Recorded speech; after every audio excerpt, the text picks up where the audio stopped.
높이 6m를 넘는 장식탑은 축조신고 대상이 된다. 도지사는 사전승인권자는 될 수 있지만 건축법상 건축허가권자는 될 수 없다. 바닥 면적이 각 80제곱미터인 3층의 건축물을 신축하고자 하는 자는 건축허가의 신청 전에 허가권자에게 그 건축의 허용성에 대한 사전결정을 신청할 수 있다. 연면적의 10분의 3을 증축하여 연면적의 합계가 10만 제곱미터가 되는 창고를 광역시에 건축하고자 하는 자는 구청장의 허가를 받아야 한다. 건축물의 건축허가를 받으면 국토의 계획 및 이용에 관한 법률에 따른 개발행위 허가를 받은 것으로 본다. 연면적의 합계가 200제곱미터인 건축물의 높이를 2m 증축할 경우 건축신고를 하면 건축허가를 받은 것으로 본다. 건축신고를 한 자가 신고일부터 1년 이내 공사에 착수하지 아니하면 그 신고의 효력은 없어진다. 국토교통부 장관은 국토관리를 위하여 특히 필요하다고 인정하면 허가권자의 건축허가를 제한할 수 있다. 국토교통부 장관은 국방부 장관이 국방상 필요하다고 인정하여 요청하면 특별시장의 허가를 받은 건축물의 착공을 제한할 수 있다. 특별시장, 광역시장, 도지사는 지역계획상 특히 필요하다고 인정하면 시장, 군수 또는 구청장에 건축허가나 허가를 받은 건축물의 착공을 제한할 수 있다. 건축허가나 건축물의 착공을 제한하는 경우 제한기간은 2년 이내로 한다.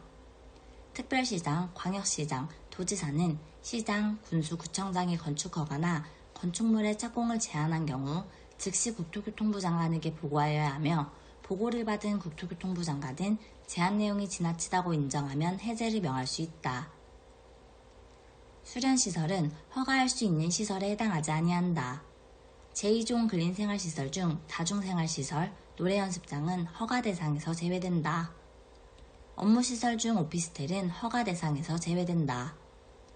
건축허가를 받은 가설건축물은 착공신고 대상이므로 사용 승인 후 사용이 가능하다. 도지사는 건축위원회의 심의 등을 효율적으로 수행하기 위하여 필요하면 자신이 설치하는 건축위원회에 건축민원 전문위원회를 두어 운영할 수 있다. 건축민원 전문위원회는 필요하다고 인정하면 신청인, 허가권자의 업무 담당자, 이해관계자 또는 참고인을 위원회에 출석하게 하여 의견을 들을 수 있다. 건축민원 전문위원회에 질의민원의 심의를 신청하려는 자는 문서에 의할 수 없는 특별한 사정이 있는 경우에는 구술로도 신청할 수 있다. 건축민원 전문위원회는 심의에 필요하다고 인정하면 위원 또는 사무국의 소속 공무원에게 관계 서류를 열람하게 하거나 관계사업장에 출입하여 조사하게 할 수 있다. 건축민원 전문위원회는 건축법령의 운영 및 집행에 관한 민원을 심의할 수 있다. 주거지역 또는 상업지역인 대지에 건축하는 연면적이 1000제곱미터의 물류시설은 조경면제 대상에서 제외된다.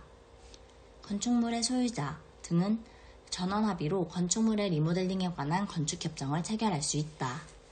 협정 체결자 또는 건축협정 운영회의 대표자는 건축협정서를 작성하여 해당 건축협정 인가권자의 인가를 받아야 한다.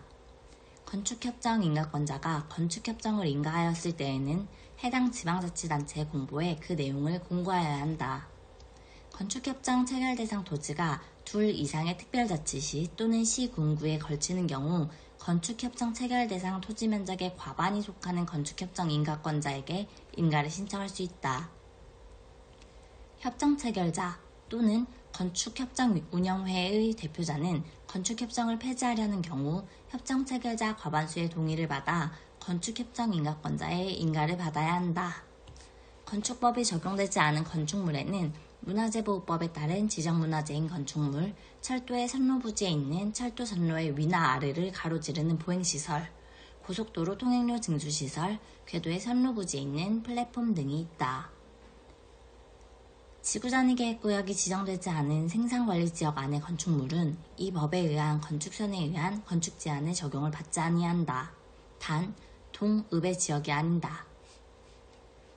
지구단위계획구역이 지정된 계획관리지역 안의 건축물은 이 법에 의한 방화지구 안의 건축물에 관한 규정에 적용을 받는다. 자연녹지 지역에 건축하는 건축물은 지구단위계획구역의 지정 여부와 관계없이 이 법에 의한 모든 규정에 적용을 받는다. 농림지역 안의 동, 읍 지역은 이 법에 의한 대지와 도로와의 관계 규정에 적용을 받는다. 지구단위계획 구역이 지정되지 않은 자연환경 보전지역 안의 건축물은 법에 의한 대지의 분할 제한 규정을 적용받지 않는다. 단, 동, 읍 지역이 아님. 결합건축을 하고자 하는 건축주는 건축허가를 신청하는 때에 결합건축 대상 대지의 위치 및 용도지역, 결합건축협정 체결자의 성명, 주소, 생년월일, 법인 아닌 사단이나 재단 및 외국인인 경우에는 등록번호, 국토의 계획 및 이용에 관한 법률에 따라 조례로 정한 용적률과 결합건축으로 조정되어 적용되는 대지별 용적률, 결합건축 대상 대지별 건축계획서를 명시한 결합건축협정서를 첨부하여야 하며 국토교통부령으로 정하는 도서를 제출하여야 한다. 허가권자는 연면적이 1000제곱미터 이상인 건축물로서 해당 지방자치단체의 조례로 정하는 건축물에 대하여는 착공신고를 하는 건축주에게 장기간 건축물의 공사 현장이 방치되는 것에 대비하여 미리 미관 개선과 안전관리에 필요한 비용을 건축공사비의 1% 범위에서 예치하게 할 수 있다. 산지관리법에 따른 보정산지에 대한 산지 전용 허가의 의제는 도시지역에서만 인정된다.